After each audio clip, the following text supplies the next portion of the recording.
BJP के जो नेता हैं,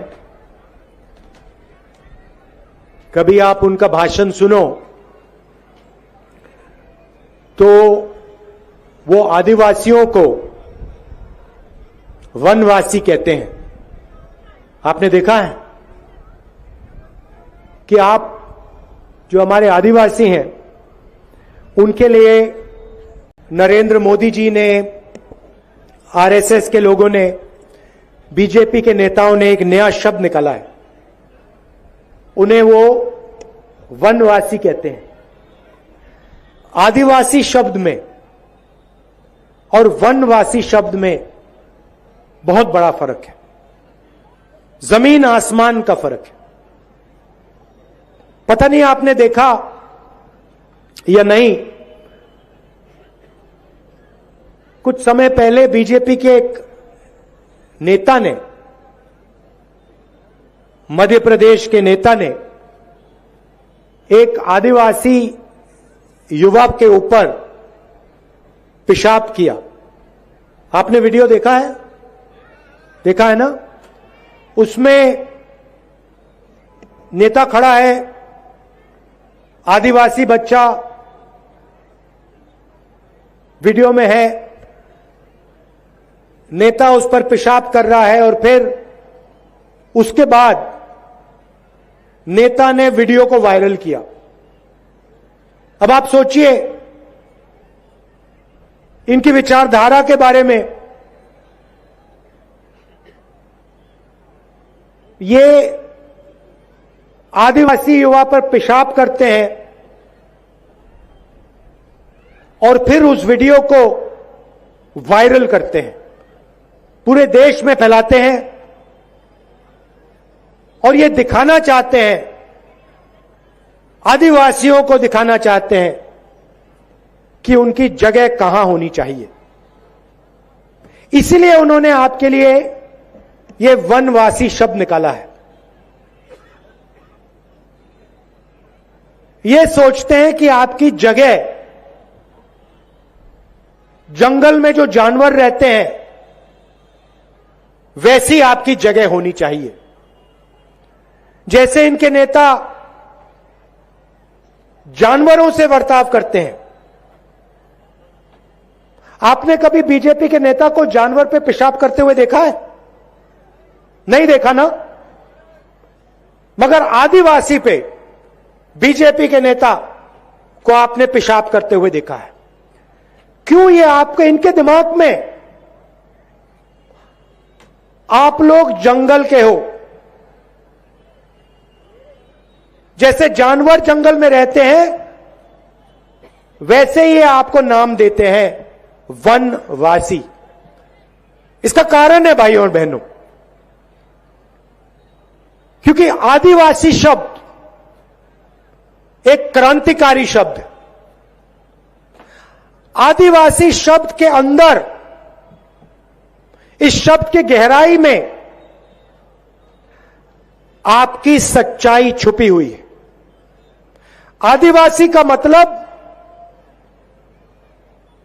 जो इस देश के पहले और असली मालिक हैं। आदिवासी का यह मतलब है। मतलब इस देश की सारी जमीन, इस देश का जंगल, इस देश का जल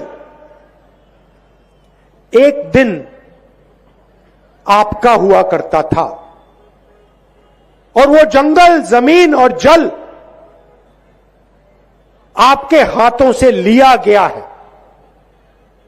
आदिवासी शब्द का यह मतलब है और इसलिए बीजेपी इस शब्द को प्रयोग नहीं करना चाहते, क्योंकि अगर बीजेपी इस शब्द का प्रयोग करेंगे तो बीजेपी को आपका जल, आपका जंगल और आपकी जमीन आपको वापस देनी पड़ेगी।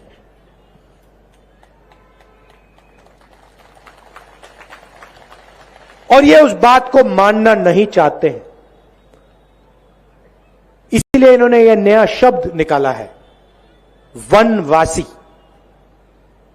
वो लोग जो जंगल में रहते हैं, जानवर जैसे जंगल में रहते हैं।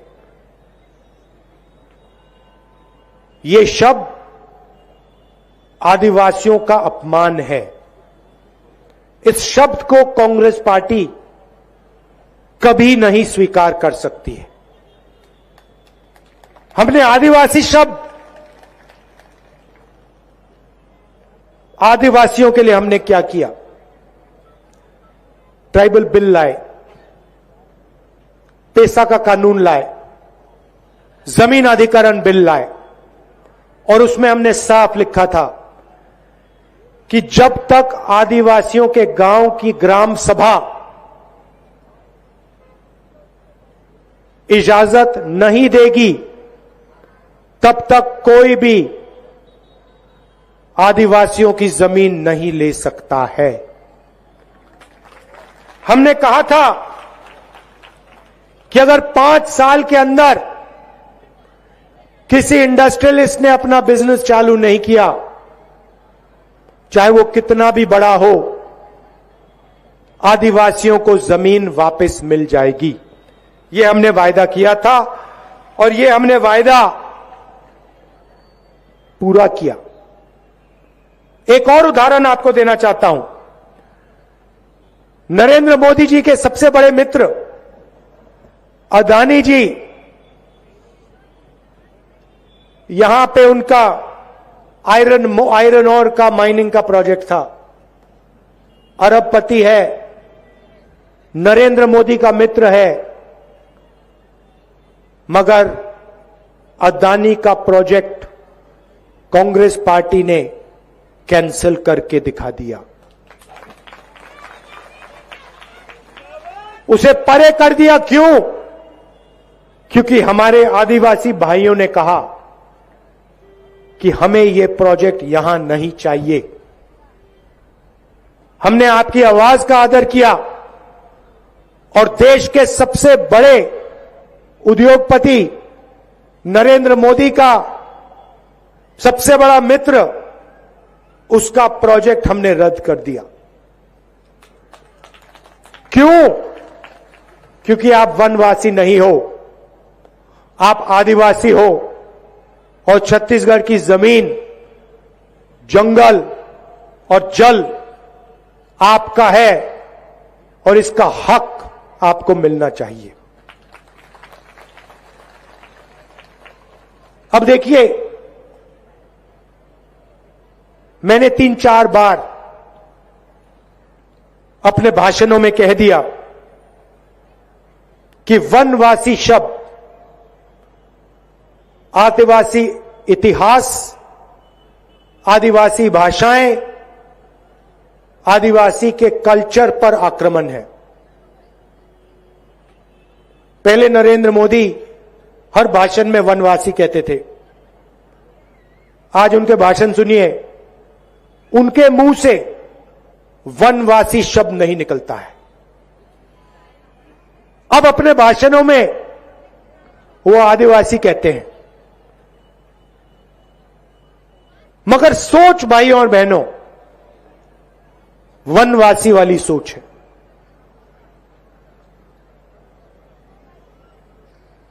आज अपने भाषण में उन्होंने कहा कि हिंदुस्तान में एक ही जात है और वो है हिंदुस्तान का गरीब। मतलब नए भाषण में कह रहे हैं कि इस देश में ना दलित हैं, ना आदिवासी हैं, ना पिछड़े हैं, और हम सब जानते हैं कि इस देश में आदिवासी हैं, आदिवासी भाषाएं हैं, आदिवासी संस्कृति है, आदिवासी इतिहास है, दलित हैं, दलितों के साथ अपमान किया जाता है, उनको हर रोज तंग किया जाता है, पिछड़ों को जो हक मिलना चाहिए उनको नहीं मिलता। और आज हिंदुस्तान के प्रधानमंत्री कहते हैं हिंदुस्तान में सिर्फ एक जात है और वो गरीब। अच्छा, अगर सिर्फ एक जात है तो आप अपने आप को ओबीसी क्यों कहते हो? हर भाषण में आप क्यों कहते हो कि मैं ओबीसी हूं? और आपने अपने शब्द क्यों बदले? मैंने 3-4 बार अपने भाषणों में कहा कि वनवासी आदिवासियों पर अपमान है। आप अपने भाषण में आज वनवासी क्यों नहीं कहते? क्योंकि आप जानते हो कि जो आपकी सोच है वो आदिवासियों की अपमान की सोच है। इसलिए आपने अपने शब्द बदले, मगर आपने अपनी सोच नहीं बदली। नरेंद्र मोदी जी, आप अपनी सोच बदलिए। शब्द बदलना बहुत आसान होता है, आप अपनी सोच बदलिए। शब्द का कोई मतलब नहीं। आपके शब्द खोखले हैं। आप यहां पहले आए थे, आपने कहा था हर बैंक अकाउंट में मैं 15 लाख रुपए डालूंगा। भाइयों और बहनों, आदिवासी भाइयों और बहनों, 15 लाख रुपए आपको मिले? यहां कोई एक व्यक्ति है, नरेंद्र मोदी जी के मुंह से शब्द निकले थे 15 लाख रुपए हर बैंक अकाउंट में डालूंगा। कोई एक व्यक्ति है यहां पे जिसके बैंक अकाउंट में 15 लाख रुपए मिले? नरेंद्र मोदी जी ने कहा था नोटबंदी से काला धन मिटेगा। यहां एक व्यक्ति है जो कह सकता है कि हां, नोटबंदी से हमें फायदा मिला। नरेंद्र मोदी जी ने कहा था जीएसटी से हिंदुस्तान बदलेगा। यहां एक व्यक्ति है जो कह सकता है हां, जीएसटी से मुझे फायदा मिला। अच्छा, पिछले चुनाव में हम आए थे, मैं आया था, मैंने भी वायदे किए थे, आपको याद होंगे। मैंने कहा था, ऐसे स्टेट से मैंने कहा था कि छत्तीसगढ़ के किसान को धान के लिए 2,500 रुपए प्रति क्विंटल मिलेगा। मिला? यहां एक व्यक्ति है जो कह सकता है कि आज छत्तीसगढ़ में किसान को 2,500 रुपए प्रति क्विंटल नहीं मिल रहा है? मिल रहा है। अच्छा, एक और बात देखिए मजे की, मैंने वायदा किया था 2,500 का, याद है आपको? आज किसान को क्या रेट मिल रहा है? 2,640। मैंने वायदा किया था 2,500 का, मिल रहा है 2,640। आपने हमें यह तो नहीं कहा कि भैया बढ़ाओ, नहीं, हमने एकदम बढ़ा दिया। क्यों? क्योंकि हम किसान से बात करते हैं, हम किसान के दर्द को समझते हैं। और मैं आपको यहां कह रहा हूं, देखिए आज 2,640 है, आपको कहने की जरूरत भी नहीं पड़ेगी। आने वाले समय में ये बढ़ता जाएगा, बढ़ता जाएगा, बढ़ता जाएगा। ये कुछ ही समय में 3,000 हो जाएगा। नरेंद्र मोदी जी ने कहा था कि कांग्रेस पार्टी किसानों का कर्जा माफ नहीं करेगी। मैंने अपने भाषणों में कहा था, पहली मीटिंग में छत्तीसगढ़ के किसान का कर्जा माफ होगा। भाइयों और बहनों, कुछ ही दिन पहले मैं खेत में गया, मैंने 2 घंटा धान काटा। वहां पे किसानों से मैंने पूछा, आम किसान से मैंने उनसे पूछा, भैया एक बात बताओ, आपका कर्जा माफ हुआ? मुझे कहते हैं, राहुल जी आप क्या कह रहे हो, मेरा कर्जा माफ हुआ जो मैं सपना भी नहीं देख सकता था। मैंने गाड़ी खरीदी है राहुल जी, गाड़ी, मोटरसाइकिल नहीं, मैंने गाड़ी खरीदी है। और जो हमने कर्जा माफ किया, हमारे बीच में और नरेंद्र मोदी जी के बीच में फर्क समझिए। हमने जो कर्जा माफ किया, जो हम आपको 2,640 रुपए देते हैं, वो पैसा कहां गया? हमने किसान का कर्जा माफ किया, किसान ने वो पैसा अपने गांव में खर्च किया। मजदूर को हम पैसा देते हैं, पहले हम 7,000 रुपए देते थे, चुनाव के बाद हम 10,000 रुपए देने जा रहे हैं। मजदूर और किसान को जो हम पैसा देते हैं, मजदूर और किसान उसके पैसे को गांव में खर्च करता है, गांव में खर्च करता है ना। मजदूर और किसान अमेरिका में जाके खर्च तो नहीं कर सकता, तो गांव में खर्च करता है। फिर फायदा किसको होता है? छोटे दुकानदार को होता है। किसान जाता है, कपड़े खरीदता है, बिस्कुट खरीदता है, बच्चे के लिए चॉकलेट खरीदता है, फायदा छोटे दुकानदार को होता है। तो पूरा का पूरा पैसा गांव में पहुंचता है। नरेंद्र मोदी जी क्या करते हैं? यहां पे कहते हैं अदानी जी को जमीन दो, अदानी जी आपकी जमीन छीन लेते हैं। आपके लोग मना करते हैं, आदिवासी खड़े होते हैं, कहते हैं भैया हमारी जमीन ले रहे हो। बीजेपी की सरकार आप पर गोली चलाती है। अदानी जी आपकी जमीन ले जाते हैं, आपकी जो खदान है उसको उठा के ले जाते हैं। क्या 1 रुपया छत्तीसगढ़ के गांव में, बस्तर के गांव में आता है? पैसा कहां जाता है? अमेरिका जाता है, जापान जाता है, देश के बाहर जाता है। फायदा किसको होता है? अदानी जी को होता है। वो पैसा बीजेपी के नेताओं को मिलता है, चुनाव लड़ने के लिए जाता है। हम जो पैसा किसानों को देते हैं, मजदूरों को देते हैं, आदिवासियों को देते हैं, उससे आपका गांव में फायदा होता है। यहां को उदाहरण देता हूं, आपसे पूछता हूं, छत्तीसगढ़ में सबसे बड़ी मांग तो बैंक की मांग है, सही बात है ना? अब आप बैंक क्यों मांग रहे हो? आप बैंक इसलिए मांग रहे हो क्योंकि आपके जेब में, किसानों के जेब में, मजदूरों के जेब में हमने पैसा डाला है। और अब किसान को, मजदूर को बैंक की जरूरत है कि अपना पैसा बैंक में सुरक्षित करे, सुरक्षित रखे। आदिवासियों को तेंदुपत्ता के लिए बीजेपी 2,000 रुपए देती थी, एक बोरी के लिए 2,000 रुपए देती थी, समय याद है आपको? कांग्रेस कितना देती है? 4,000।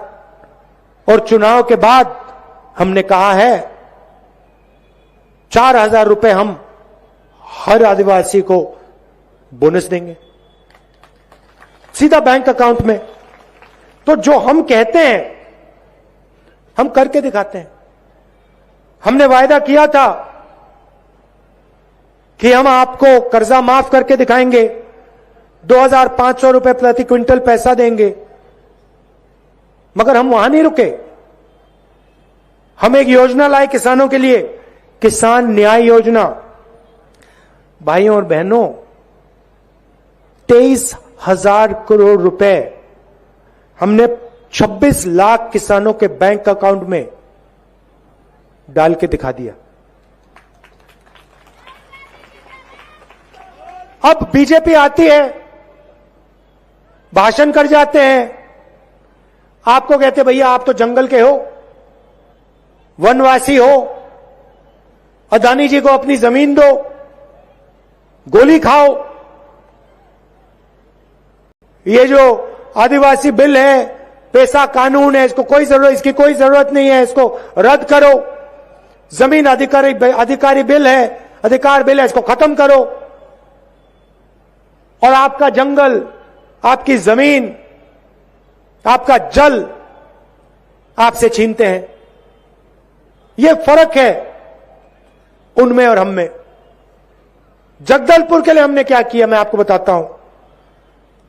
जो स्कूल बंद हो गए थे, 300 स्कूल हमने फिर से खोले। बीजेपी के समय जो स्कूल बंद हुए हमने खोले। 23,000 लोगों की जमीन हमने उनको वापस दी फॉरेस्ट राइट एक्ट में। मैंने आपसे कहा कि अदानी जी का जो आयरन और प्रोजेक्ट था उसको हमने रद्द किया। रूरल इंडस्ट्रियल पार्क खोले, 10 कारखाने हमने खोले हैं, 8 स्वामी आत्मानंद स्कूल हमने आपके लिए खोले हैं, जिसमें आदिवासियों के बच्चे अंग्रेजी सीख रहे हैं। अच्छा, बीजेपी के लोग कहते हैं हिंदी सीखो, छत्तीसगढ़ी मत सीखो, अंग्रेजी मत सीखो। हम कहते हैं हिंदी की जगह है, छत्तीसगढ़ी की जगह है, अंग्रेजी की भी जगह है। क्यों? छत्तीसगढ़ में किसी से बात करनी है, छत्तीसगढ़ी में बोलो। हिंदी में बात करनी है, यूपी में जाना है, हिंदी का प्रयोग करो। बिहार में जाओ, दिल्ली जाओ, हिंदी में बात करो। देश से बाहर किसी से बात करनी है, कंप्यूटर चलाना सीखना है, गूगल पे सर्च करना है, कॉल सेंटर में काम करना है,